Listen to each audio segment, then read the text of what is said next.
Isang masaganang harvest ang ating ipinapakita sa inyo ng mga gulay na ating na-harvest sa ating garden.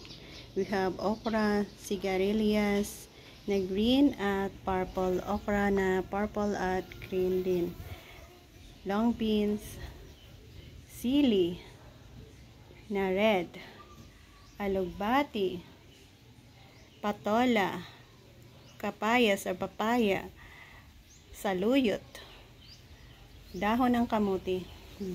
Gusto nyo bang sumabay sa ating pagdagdag dito sa ating sili? Yes, marami pa tayo doon. Ipakita ko sa inyo kung saan tayo kumukuha. Isang area ng ating garden ay nandyan sa likod. Ayan, marami tayong tinanim dyan. Pero ang aking ipofocus dito sa harap ng bahay. Sa harap ng bahay. Ayan, meron din ako ditong garden na malawak. Pwede ko na rin kamatis, okra, at siling haba. Meron kamatis, meron ding okra, at siling haba na napakadami ang kanyang bunga. Hitik sa bunga ang sili natin ngayon na napakalawak din.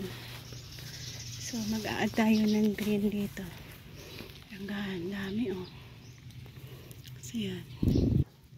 Easy lang naman niya kumuha.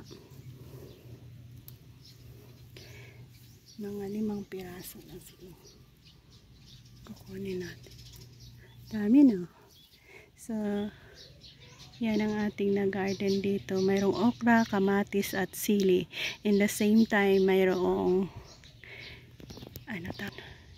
saging. Mayroon din sa paligid na pipino at kalabasa. Isang napakagandang area kung saan dito lang natin itinanim sa ating harap ng bahay. Yan. So bye.